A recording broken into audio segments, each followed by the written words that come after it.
10 seconds remaining. All right, everybody, welcome back to the Dota 2 Canada Cup Season 6 winner bracket semifinals here in the playoffs. It is infamous. One Peruvian squad going against the Peruvian Brothers in the Elite Wolves team as they will go down one game here. They're up in, of course, game number 2 already. The draft underway. Ladies and gentlemen, thank you for joining us today. Of course, I am joined by Pax, my Mott brother, my stats man, of course, and as well as Zyori. How are you doing, man? Woo, I'm feeling pumped up. That was a bloodbath of a game. You know, watching that, Mott, if I was forced to solo cast, that is the kind of game I want to solo cast. It's just nothing but action, play-by-play, memes, going crazy. It was fun. I think Elite Wolves, though, really played well. It was their bread and butter kind of strategy. They know it well. They executed it well. We even saw a couple flashy plays from Smash and some cute force stabbing.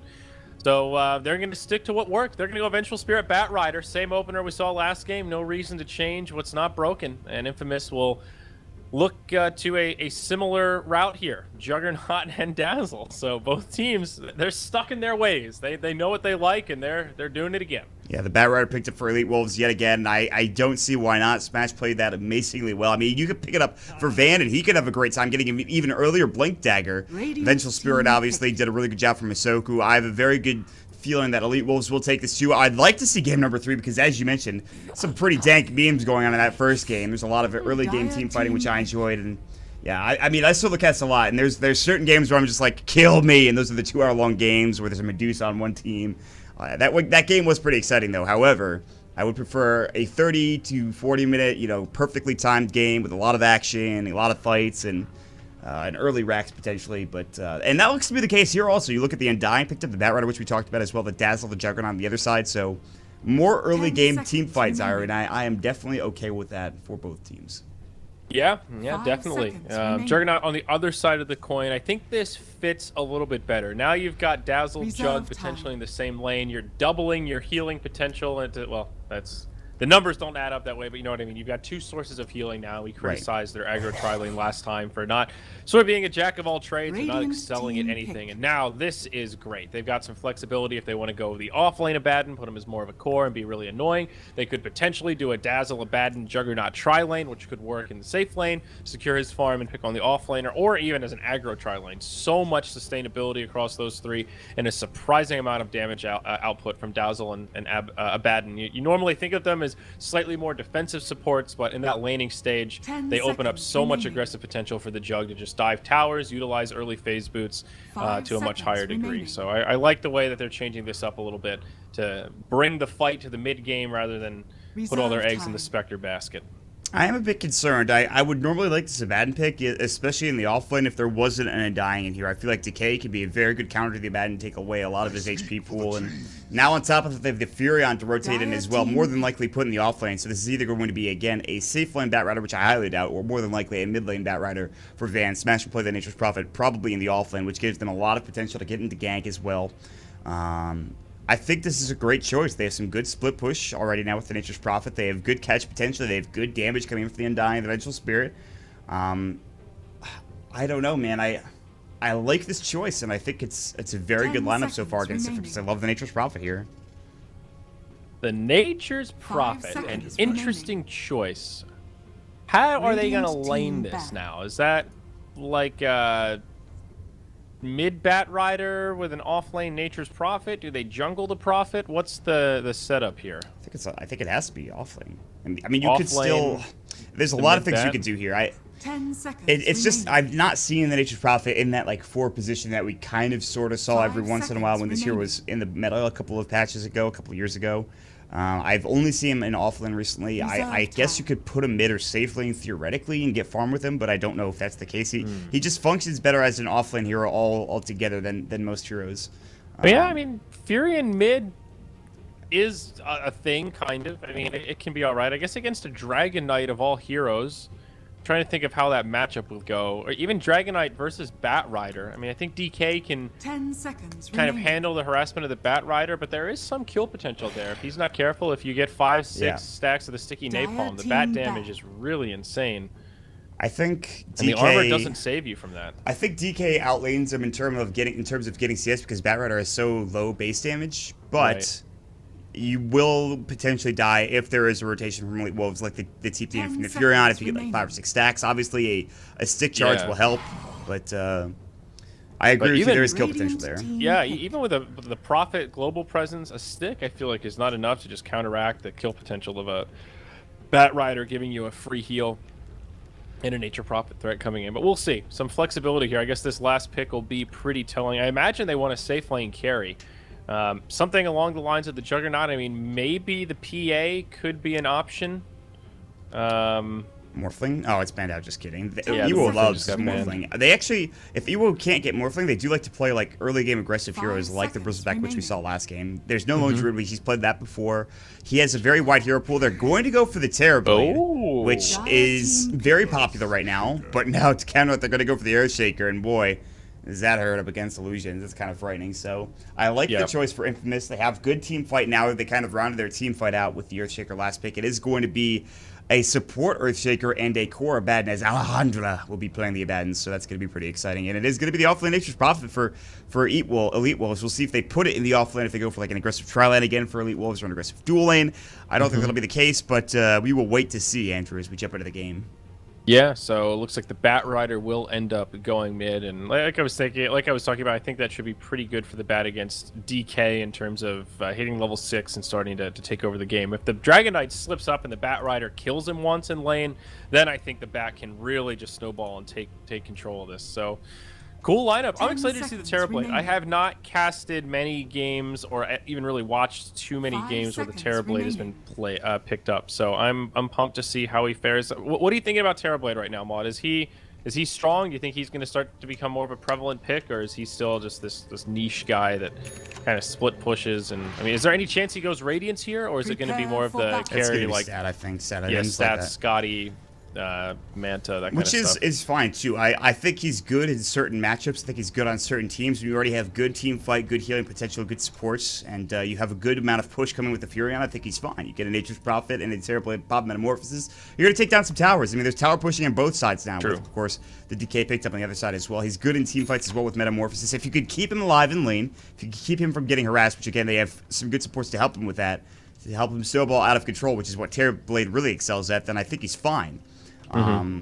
And as long as they are not too concerned about, stacking up the jungle for the Bat Rider, they can stack here and there, but just keeping their Terrorblade safe and alive is probably maybe their best bet to getting this game out of control. I definitely like Eat Wolves' team a bit more than Infamous, just because not a huge fan of the Abaddon pick into the Undying and into all this lockdown. And it's obviously because of the Aphotic Shield, but still, I'm kind of skeptical about it.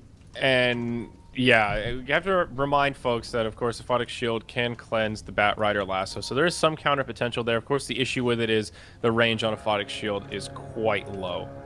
So not the easiest thing to get off. Most good Bat Riders can basically play around it, and of course Smash is such. We'll see an effort here for this bottom rune. It's a 2-on-2 so far.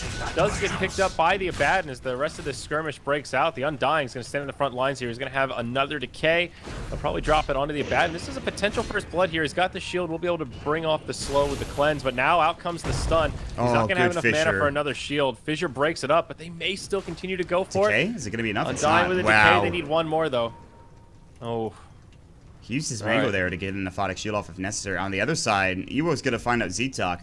And they lost both of those runes. Infamous got both of them, both top and bottom lane. So that's pretty huge for them. Yeah, a very good start. Nice. We'll see how that does turn out later on down the road.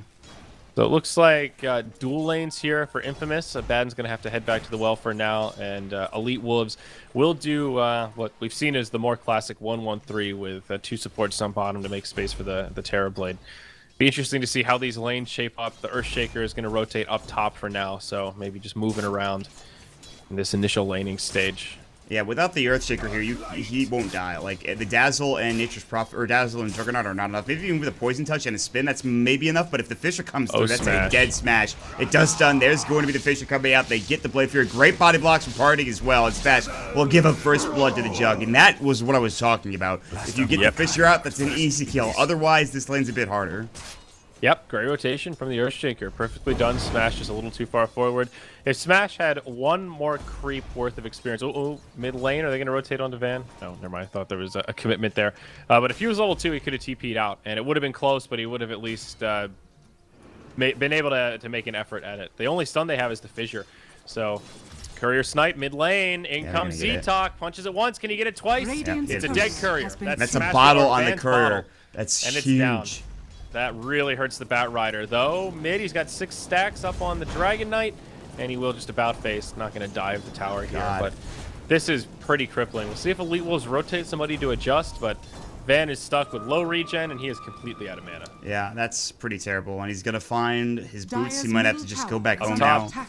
Smash, trapped out again by the fissure. This time he'll try to TP home, but it's not enough. They've got the damage. The heal bomb from Dazzle tops it off, and well, Juggernaut gets himself yet another kill here in the safe lane for Team Infamous. That kill on the courier could be game-winning, because right now he could be mid, he could be spamming out his spells, Kotaro could be super far behind in last hits. Instead, he's now at 9. He's catching up to the Bat Rider. The Bat Rider's also losing in CS in that mid lane, which is so huge for them. Yep. And so Van has to walk back and now just use his money to TP in. This is... It's not great. Oof, yeah, that's for sure. And he's going to try to stay aggressive here. He doesn't even have a stick, has no mana regen but the passive. He's going to try to stay aggressive and just keep putting stickies out. It is level 2. He feels like he needs to pressure Kotaro in this lane. Yeah. But Kotaro knows that he doesn't really have too many options here. Just the pool tangos aren't going to do too much. Hits him with a stun. Flame break back. Oh no, the Dragon Knight missteps. Yeah. What a play from Van. He might have just gotten himself back into this lane. Almost dies to the tower, but... Well, he's going to have to go back home. He's going to have to go back home. It's going to be more experience gone. But he gets the experience of getting the kill on the Dragon Knight. And the DK misplayed pretty heavily there by using the stick early on when he went for the Dragon Tail. He didn't even have his Breathe Fire. I mean, he almost actually got the counter kill with the tower hitting him. But, I mean, once you get 4 stacks up, I mean, you talked about it. That's just too much harass, and you're easily killed. And this is what I was talking about. You might be able to do okay as a DK in lane with last hits, but you're going to die. And this is what you talked about as well, especially. Just that there's a lot of killing potential. Kotaro didn't really respect it. Down bottom, they're going to go. They're going to find Alejandro. They're going to drop the tombstone as well. They'll get up a reflection as well. This should be a dead event. He does not have a Photic for another 3 seconds, and the metamorphosis damage is insane. Look at the chunk he does to Parting, aka Excel. And so they finally get a kill here in this bottom lane, which should have happened maybe a bit earlier with some of these heroes. But the rotating in, there's going to be the Fisher coming out. Doesn't block him, but it'll do the double decay. And he's very tanky. Can they heal him up and get him back alive? They're even just going to bring Party down. One more right click, they'll get the job done. Absolutely. And now Z-Talk gets destroyed by the Undying's right clicks. What a slaughter. How do you just go for that kill and get destroyed like that? Dear Lord. Seriously, Dirge is just insane, man. He played that so well. He knew his limits completely. It looked like, oh, I'm kind of low, but he's got 3 stacks of decay. Another one coming off cooldown soon. No stick, no soul rip, so it is a little bit scary, but stands his ground, and of course, it pays some dividends here. Mid lane, we're going to see more aggression. Kotaro with 3 stacks of sticky. Make it 4. Van continuing to play back and forth here. The courier is back. So Van will be able to bottle Crow up, almost level 6. Not going to find another kill. We saw the power of the Terrorblade there for sure. In this early laning stage, he's the only hero that has an ultimate-like ability. And man, it's gross. If you get caught just a little bit off guard, the damage is insane. They were too committed in. They drop the tombstone. They get the slows off. The Photic Shield's on cooldown, and at that point, there's just too much damage to deal with. Van in the mid lane is getting kind of low. They have a rotating Z-Talk, but they have great vision. Look at this Observer Ward scouting out Z-Talk here on the high ground. And so, knowing this, Van will go ahead and head to the jungle instead, saying, I don't really need to worry about, a roaming Earthshaker mid. I could get my Blink Dagger early enough just using the jungle. Speaking of the jungle, it looks like there aren't any stacks here nearby, but he's already so far ahead at this point. I mean, look at it. He's at 1,300 gold. He's going to have maybe an 8-minute Blink Dagger, Andrew, I think, is probably going to be Van's choice here. I think so. It looks like he'll just go straight bottle into Blink at this point. And yeah, the timing seems good. If he can get a kill with this lasso even before he gets it, that just makes his life that much easier. Kotaro goes right into the ultimate as soon as he dings level 6. Wants to put some pressure into this tower. Flame break. Oh, just on the wrong side. Hoping to knock the dragon a little more forward. And, well, wouldn't have been able to set up for a kill there. Didn't have enough mana for the lasso, but... Down bottom. Fight thinking about brewing here. Terrorblade just about to get Metamorphosis back. Now, the way the Venge was positioned, I thought they were thinking about a go under the tower, but guess not. This game definitely a little bit slower than last one, only in 6 minutes. The Juggernaut's been pretty quiet. We haven't talked about him much, but he's got his phase boots, leading last hits in net worth right now, so he's having a fine time farming against the Nature's Prophet. Yeah, this might be the turnaround. We saw last game, obviously, The Spectre having an awful time in that mid lane. Of course, A2 just not really, or not even the safe on the off lane. Just couldn't find farm anywhere. This time, he is the one leading the farm. He's the one leading the net worth. Sure, his team isn't doing that great. Maybe the DK is actually doing pretty well for himself, all things considered. He's actually ahead in net worth of the Bat Rider by a bit. But now mid lane, they're going to look for a kill. They're going to get the Sprout off. They get the Dragon Tail. They're looking for that lasso. They get the body blocks, though. Flame Break will push it back a little bit. Slowed up as well. Can they find two? They won't even look for it. Omni Slash coming in. Smash gets fishing up. They'll bring him down. It is a one-for-one trade, but Van gets ever so close to that lasso. Meanwhile, bottom lane, Misoku will find out Alejandro on the event as they drop the tombstone down, and now it is Metamorphosis time. That was well done by Elite Wolves. Overall, they just outmaneuvered Infamous there, and it ends up netting them an extra kill in the end. Smash starts it off with its teleport look into the mid lane. They set up the kill there, and Infamous just overreact. They rotate their entire team, except for the one down in the bottom lane, gets left behind and finished off by the Elite Wolves, and now they're able to pressure this tower, and again, they're going to rotate a lot down bottom, and I don't think they're going to get a hell of a lot. They thought it was an illusion. They saw Ewo microing one of his illusions. They thought that was the real one, but this is the real one. The Dragon Tail will come out. He's now in some trouble. Sword will fly through as well. TP coming in. They've got the bots. They get the lasso off. Z-Talk looks like he's about to fall. The Firefly, he gets the Fisher out. Is on it too. They'll bring him down, though. Ewo's right-clicking. They're looking for more. Great Sprout coming in. Smash is back up and alive. They're going to find Alejandro. Doesn't have level 6. Has the Aphotic Shield through, gets the Grave off. Will he survive? Another sticky napalm will go. They get the Sutter off as well. Kotaro is about to fall. Last right click, they'll get the job done. Sure, they do not get Alejandra, but Elite Wolves get all 5 of their heroes down bottom, and Van smartly picks up the early Boots of Travel instead of that Blink Dagger. That was such a great play from him. What a crazy idea. I mean, we've seen Bat Riders do this occasionally, but not in that kind of a scenario. You know he's saving up gold. You know it's going to be something big. All of a sudden, this Bat Rider just comes out of nowhere once you're committed to this terrible fight. If you know he has BOTs, you probably don't position that way, but what a smart play. It nets him a free kill. He's already 600 gold towards his Blink Dagger. They're about to get this tier 1 tower. I think he's going to find another kill, too. He doesn't have Fisher up for 10. Why not, man? Just get this kill easily. This is going to be some more gold. Wow. It's a level 3 Earthshaker. There's nothing he can do there. That's 1,000 gold now. This is still going to be an incredible Blink Dagger timing if he's on brown boots, let alone BOTs.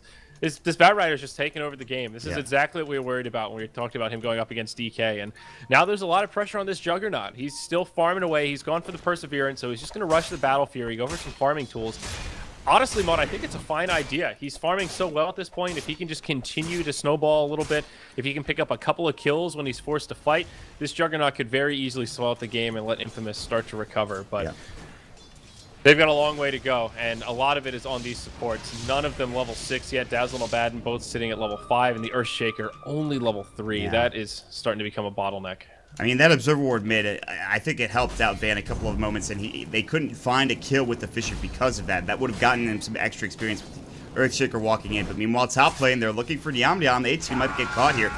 Blade Fury will come out. The Magic Missile onto a creep, unfortunately. They'll TP away. He will not deny the tower. It'll be taken by Smash. So I have some more gold going their way. And of course, a good way to deal with those Furion treants is going to be that Battle Fury. Of course, Blade Fury is another good choice as well. But meanwhile, bottom lane, the tier 1 was taken by Ewo. He's now up to 1,000 gold. He's got a belt of strength for what inevitably is going to be an SY TP mid, though, coming through. Kotaro in trouble. He's going to get so ripped up. Great Fisher, but Van will fly right over it and get a right click and almost bring him down the decay. He's actually still alive. They will sprout him. He probably shouldn't have survived this one. Kotaro will actually fall. Meanwhile, back up towards the other side. Z-Tox going to get chased down by the Firefly, which is about to run out. They have Magic Missile, but no mana to use it. But the Flame Break from Van will grab yet another kill. And that Blink is about to come out. And I don't even think they're done yet. Party's going to get caught. He's going to have to use his Grave here to stay alive. Ewo's got a haste rune. He's going to find his kill easily. We'll walk back for a moment, but the last right click will go the way of Ewo's. Yeah, that's easy peasy. Maybe not. He shouldn't have blocked himself, but he's still going to get the kill. Oh, Metamorphosis popped in that state. There we go. Nice and easy. Now Alejandro's going to come in. Oh, Juggernaut Omni Slash on the Undying. Nets a kill there.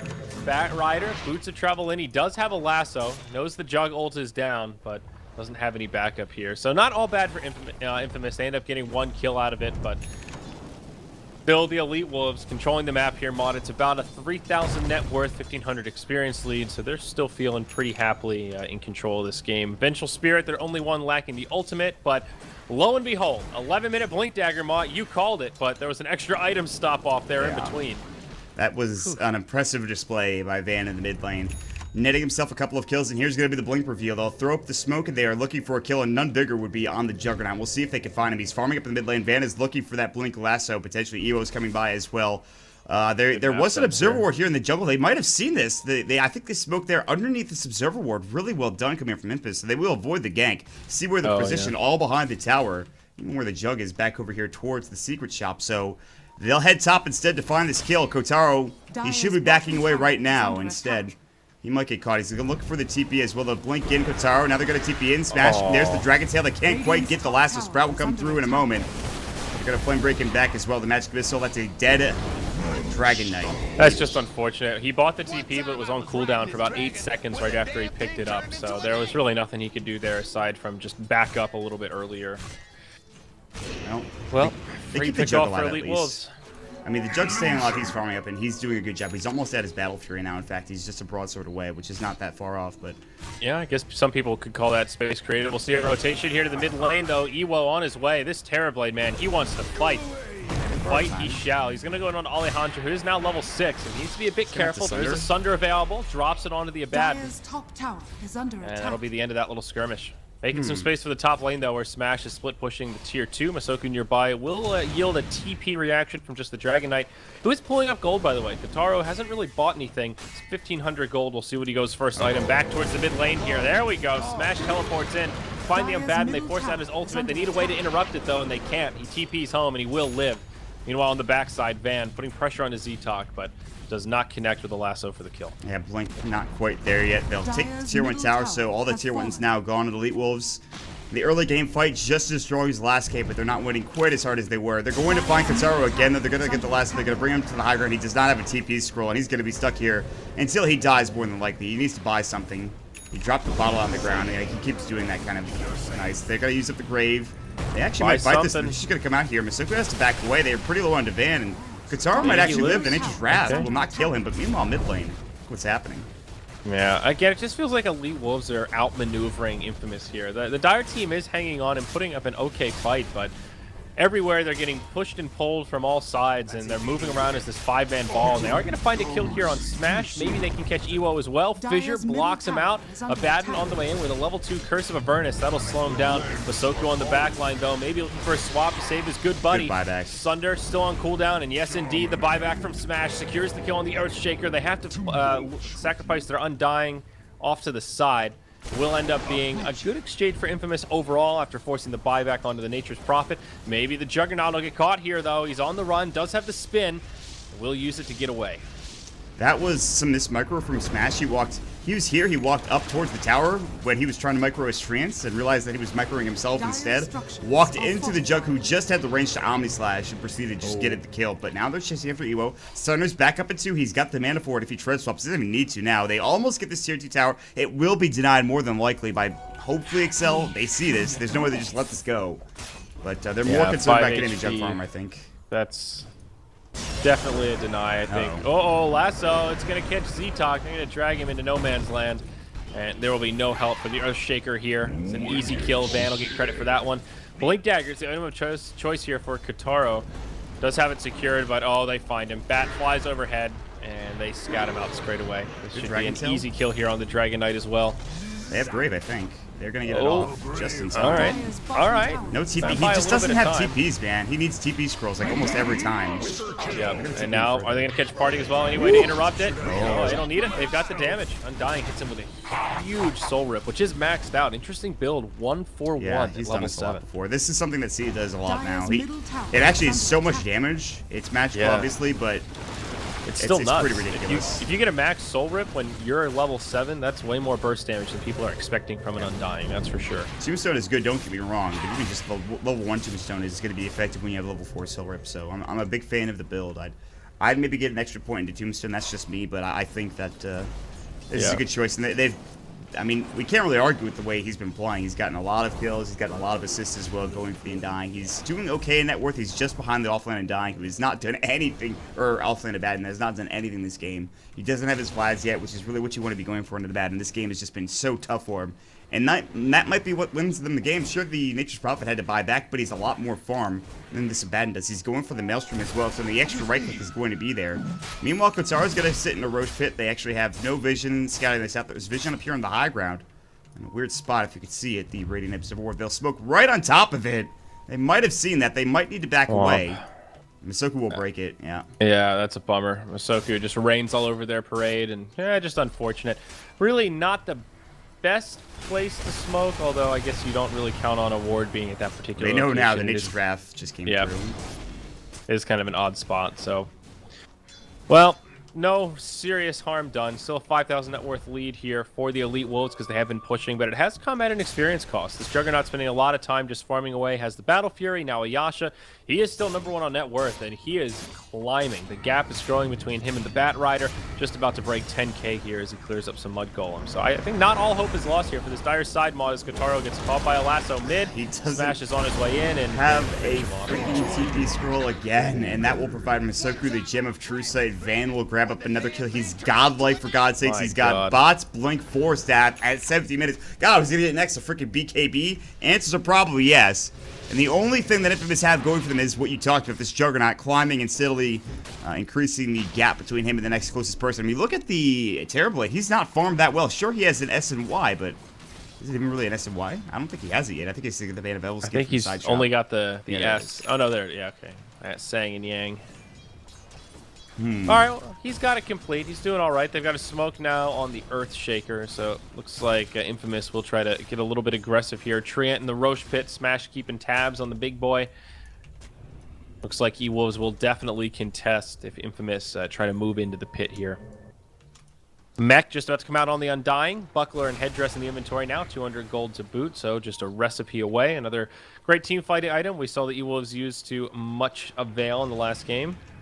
But they're just slowing it down here, Ma. It looks like they're just going to wait for that last item to be completed before they do anything too crazy. Even though they know the Jug is farming, I think they're a little bit comfortable just getting their next... They're finishing up their round of core items here. A Maelstrom now out on Smash as well. Yeah, I mean, I think they kind of want to get more space for Evo. They want to get these last tier 2 towers if they can, but they're going to wait for those last couple of items. Maybe get a last on the Juggernaut. He is still pretty hard to kill. He's got that Blade Fury, he's got the Battle Fury, he's got the Healing Ward, he's got a Grave behind him with the Dazzle up and ready to go, but I mean, this is really the difference. If you look at the F5, the item chart, you can see, you talked about that mech, the Offlane has a Maelstrom. They're just like 1 or 2 items ahead of every other position except for that carry position. They're actually an item behind in the carry position, and really they have to kind of get going there. But otherwise, if a full team fight breaks out, unless Infamous get a great Echo Slam, Fisher, you know, breathe fire, it's going to be very, very difficult. Well, but that's the great thing about Terrorblade, man. He can push pretty well. I mean, look at this. The Elite Wolves are at the high ground. They've got the tier 3 tower down to half health.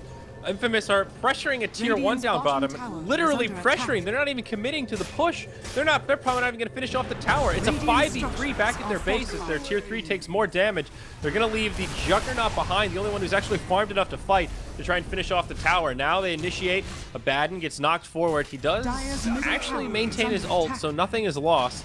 They do a pretty decent defense here, and Jug does get the tower. I thought the Elite Wolves were going to punish that a lot harder, finish off that tower, and just commit to a fight. But they give Infamous a little bit of a pass and decide to slow siege it instead. They play it safe. They get the tier 3 tower, and they find the lasso onto Kotaro. The Maelstrom will fly through. They have the Sprout if they need it. It looks like they'll use it here momentarily, and Kotaro will more than likely fall. Now the Maelstrom, look at the damage in a party. They can't even get the Grave off, and Alejandro can't get the Emphatic Shield up. He uses it on himself instead, gets swapped out as well, and now this team fight going so bad for them. The Sprout will come through. Van might be in trouble. He's got the Ghost Scepter. Omni Slash. He doesn't get the Ghost Scepter off in time. That's a gem. That is such a huge kill for the Juggernaut. He just gets a Beyond Godlike spree. He'll Blade Fury away. The Reflection will come out. Z-Talk in trouble at Ghost Slam. Ewo already using the Sunder. He'll use it onto Van to heal him back up or something. I'm not sure if Van has bombed back in, and Boston as well. They want to take this tier 3. They want to take the racks. That could have been a lot better for Elite Wolves, but still, they are running over Infamous right now, Andrew. Yeah, it's just not enough. It's such a smart play from Van. He instantly buys back. BOT's in. Ewo recovered the gem. So yeah, Jug got a lot of gold. He's #1 on net worth by a huge bump, but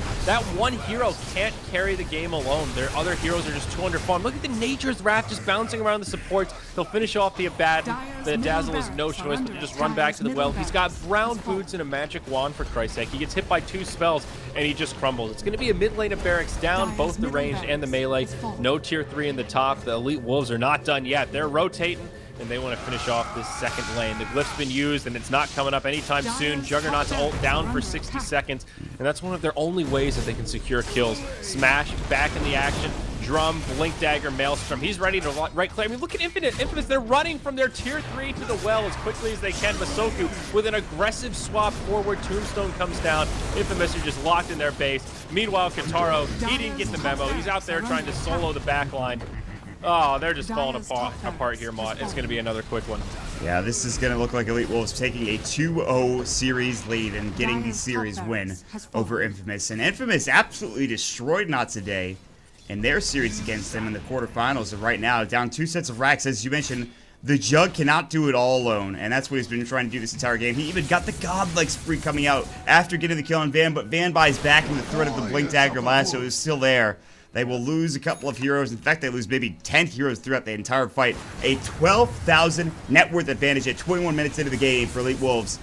And the only play that Infamous could go for is a Hail Mary play into the Roche Pick. But guess what? There is a Treant there to scout it out. Oh, boy. And they know. They have a pretty good understanding that this is happening. Mash just knows, man. He's got that game sense. Here we go, Jug. He's got the Omni Slash ready. He'll drop it on the Ewo. Isn't enough for the kill, though. Ewo might be able to sunder him and still turn this around.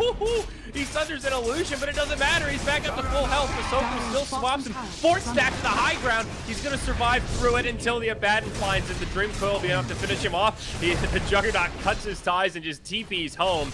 Alejandra does have the ultimate still. Will try to ride that pony back to safety, and it looks like he will live. Z-Talk on the backside on the run, but they're going to find him. Yep, smash with the right clicks will secure the kill. Well, Mech will go through the Shadow Wave. Alejandro down with no bar time left to go. They're going to grave him up and try to take it down. He'll try to TP home, and he actually might make it away. The Flame Break will not be there in time. So they'll only lose one. Z-Talk will go down for Masoku. They actually get Vision now on departing. The Dazzle will sell. Will get right click down. It's double kill for Smash now. The backline's cutting the group wave is Kataro. I think they still have the lasso if they want to use it. They're going to head back for him. He'll blink further into the lane for... I thought he was going to blink into the tree line, but instead he will go ahead and be able to TP out in 3 seconds. He actually has to wait. He's going to get spotted by the next freak wave. He'll blink in another second here. Yeah, see, I feel like this game is sort of how they wanted Game 1 to go, where the Spectre just gets to free farm and looks pretty good, and at this stage of the game, Spectre can kind of start to do some work in the team fights, and the Juggernaut just isn't that hero. He excels in kind of what the Elite Wolves are doing in this game, where they're grouping up, fighting all together, utilizing the Death Ward. When he has all this pressure to be that hard carry and do all this damage in the team fights, outside of his ultimate, he can't go toe-to-toe with anybody. There's just too much sustain, too many units that he can't clear out. Even just the threat of the Terrorblade Sunder is enough for him to be pretty timid if he doesn't have that ultimate available. I'm not sure what Infamous can do at this point. The Earthshaker doesn't have a Blink Dagger. He's still only 2/3 of the way there. Like, maybe a big Echo, but I think they're grasping for straws. Kotaro has nothing. He has nothing. He's level 2 Dragon Form and a Blink Dagger that he's had since the beginning of the game, for God's sakes. Yeah. So they're now Scotty onto, of course, the Terrorblade, and they had a pretty good time almost killing him a little while ago. It's going to be a lot harder now. I think what you have to do is kill the Bat Rider somehow before the fight even begins. Get a pick off on him. And even if that's the case, you still get maybe reflections, you get slowed up, you get sprouted, you get caught in position, you get swapped, you get magic missile. There's still so many other damage sources and crowd control sources for Elite Wolves that, I mean, even killing Van might not do enough. And this is either going to be the end of the game or the beginning of... I don't even think it's the beginning of a comeback. I don't think they can come back. This is probably just going to be the end of the game for Infamous. I might eat my words here in a second or so, but... Well, we'll see. This could conversely be the team fight that turns it all around. Van walks into the high ground. He gets bashed before he can lasso. Not a bad start for Infamous. Good Omni Slash from the Jug, bouncing all around. But now the zombies intercepting some of the blows. They get the Venge first. Now the spin. Van with a lasso gets him up onto the high ground. He can walk down, though. Taking a lot of damage. He'll stay alive. Oh, the Flame Break doesn't knock him down. He's still going to be locked up. Undying actually caught. Oh, Fissure now. Earthshaker. He sold his Arcane Boots for the Blink Dagger. What a play. They get one kill. I don't know that it's enough here. No, the Dragon Knight comes in. They'll finish off Evo. Infamous are actually doing it. They're so far behind, but an Ultra kill is secured for the Juggernaut. Oh my God, they might even get more. Smash goes into the Sprout to TP home. No way to get out of the tree line. Kataro doesn't have the Blink Dagger in time. Man. My God, this Earthshaker, what a YOLO play. Literally sells his Arcane Boots, buys the Blink, he dies, and buys the Boots of Speed back now. I was so wrong about that fight. Yeah. super okay with being wrong in that situation. I've never been more okay in my life with the team fight going the way of somebody. That was super impressive to watch. The Juggernaut played that so well. He had the backup that he needed, but he still might get lasted here.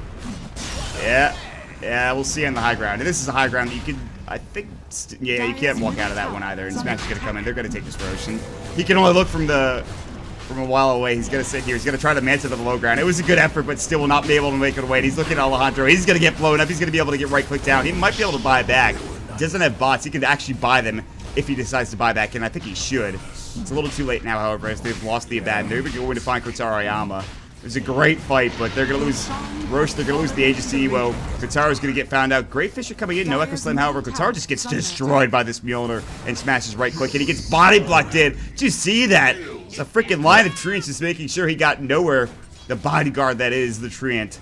You know, if only Infamous could have made a play like that last big team fight, maybe 5 minutes earlier, or just before their barracks were getting destroyed. Now they're just a little bit too far behind, and even though it was such a big play, it was a hype team fight. You look at the net worth chart, and it barely even made a dent. I mean, the Elite Wolves were never really in trouble. As soon as they respawn, they just press F5, and that summarizes this game. I mean, the inventories are completely lopsided. Van has a freaking soul booster on this Bat Rider. I mean, that's just about almost as luxurious as it gets. I'm surprised he didn't go for an Aghanim's, honestly. Or, yeah, Aether Lens. I mean, there's so many better items in this situation, but he wants to knock green for. I mean, I don't blame the guy. I mean, he wants to play, he wants to have fun. They're going to find Z-Talk. He'll actually get graved up. Swapped out as well, coming through Alejandro, getting caught. Meanwhile, Z-Talk's going to get destroyed. They're going to jump in. Omni Slash as well. Van doesn't get the Ghost Scepter off. Now he does. The Thunder will come through. Evo still has the Aegis. It's a lot of damage, but they still have not lost anybody for Elite Wolves. Misoku will finally go down. Dropping the Aether Lens, question mark. As I think he tried to pick up the gem or something. I don't know what happened. I think he just tried to be a bit silly. He'll go down. Now Van will find Kotaro with the Firefly. The Scotty slow going out up on the Yam number 8. And the Sprout is up, and you will not be able to get away, sir. Not until you Manta.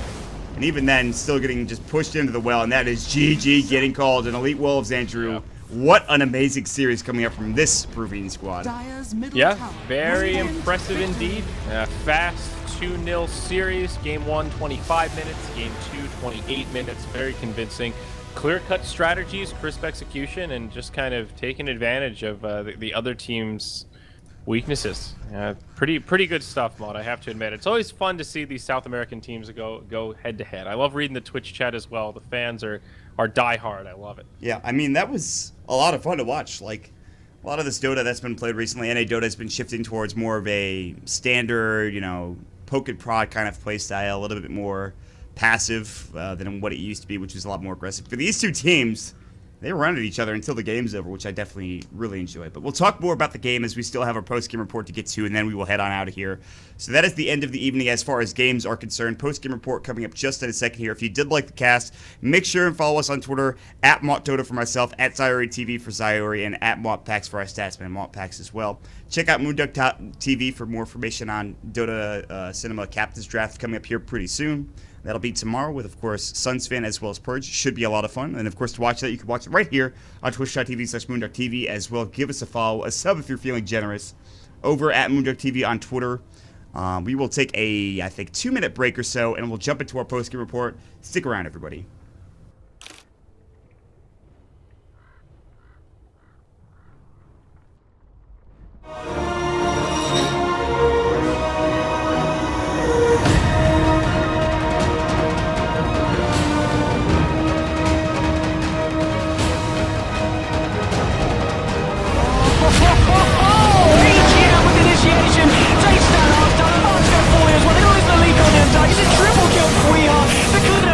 The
Ladies and gentlemen, welcome back to the Dota 2 Canada Cup post-game report. Here we've just finished our winners bracket semifinal series between Infamous as well as Elite Wolves. A 2-0 win coming up for Elite Wolves and an outstanding performance from just about everybody on that team.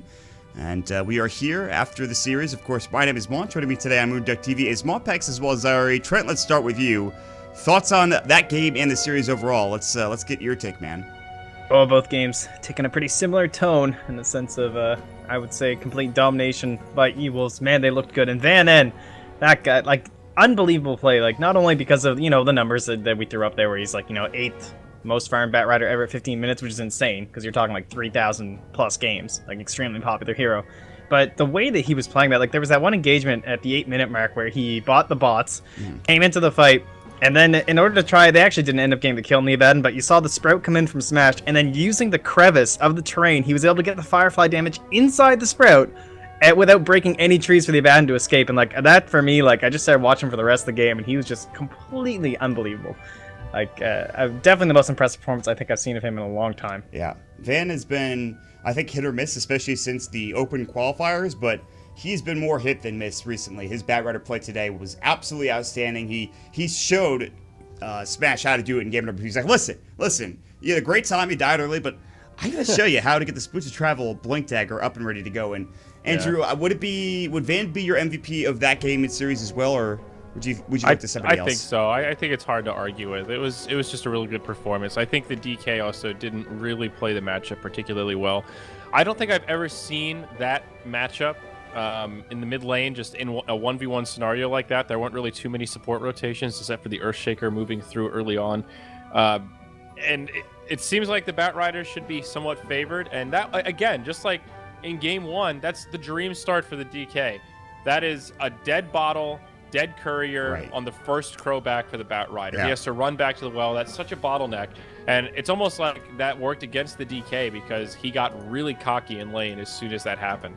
The Bat Rider comes back, puts up 4 stacks of sticky, and he tries to just man up against the Bat Rider and dies. I mean, it was really that simple. And as soon as he did that, the Bat Rider had the lane back. It was even again, if not advantage to him. And then he just pursues to take over the game. So I really thought the series would just be more even overall. I was surprised that Elite Wolves dominated so hard so quickly. Yeah, I mean, you could say that they were maybe dialed in from when they were playing up against XT Gamers earlier today. So they had a couple of games they played. I'm sure Infamous weren't rusty or anything. I don't know what happened there, but they just got absolutely crushing. I think the biggest problem was their draft. You look at that DK mid lane, you're like, that's maybe not the best matchup. You look at their Spectre pick in the last game and the heroes they had, I'm like, that's maybe not the best matchup either. So I think for Infamous, they have to change something because clearly they haven't been playing super well recently. They've lost a lot of their games. They obviously didn't get into the regional qualifiers. Maybe they just want to play Dota to have fun, and that's fine too. But if you're going to play at this high of a level and you're going to try to get money as well, and you have a real shot at running into the Canada Cup playoffs and getting into those grand finals, you have to change something. They are not out, obviously. They're going to be in the losers bracket semifinals, I believe. But if you look at it, that's winner bracket finalists for Elite Wolves. That means they are one series away from the grand finals up on that squad. And Trent, what do you give them? How much of a chance do you give them to take this whole entire tournament as we move forward? Well, I don't know. We've just been seeing, obviously, quite a few different teams been boot camping for various tournaments. I mean, what's our next matchup is going to be DC versus Complexity, right? Yeah.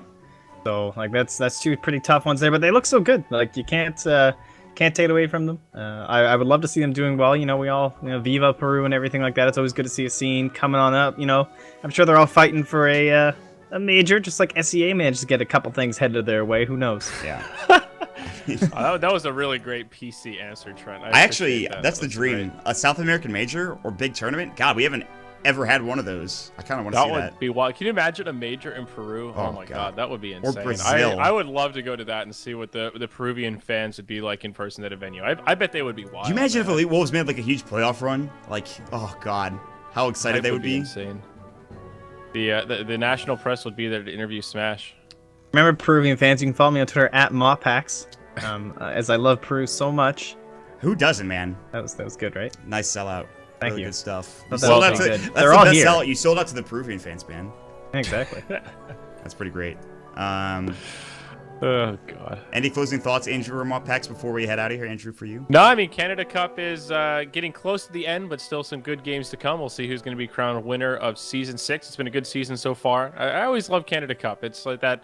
It keeps some interesting content going in the North American scene. It often seems to come at just the right time, and there's not much else going on in North America, especially now that we look towards the major in China. So it's cool to see these teams have an arena to square off. And, of course, Captain's Draft starts off tomorrow, and that's going to be a lot of North American teams in there as well. So sort of some familiar faces. That is the part 1 of the Captain's Draft. You can call it the qualifiers if you will. And, of course, that will be cast by none other than Suns fan to Purge, which I'm super excited for. I'm a big fan of Shannon casting. And, of course, Purge, I've been with him the entire season. So that is going to be a lot of fun. I cannot wait to watch tomorrow. And you and I will be casting, I think, at different times, Andrew, hopefully, for this tournament. Yep. It's going to be a lot of fun. So you'll see all of the Moonduck cast, including, hopefully, Drask will be there as well. So that should be some fun times coming up over here on twitch.tv/moonducktv. So make sure you give us a follow here and give us a shout if you've enjoyed the cast. With follow that said, the Twitch, y'all do it. That's right. Give us that follow button. Click that follow button down that bottom left-hand corner. Also, follow us over on Twitter at moonducktv. Of course, the personalities, you can follow us on Twitter as well. Dota at SireTV and at Mottpax on top of that. With that said, of course, make sure you guys check out Vulcan.com for fantasy esports. You can sign up using the promo code Canada Cup and get gold and items for watching. We will take a break. We'll be back on the 20th of January at, I believe, 7:30 Eastern. And we will have the big one, Digital Chaos going up against Complexity. Should be a lot of fun. We'll see you guys then. Have an excellent evening, everybody. See y'all later. Bye.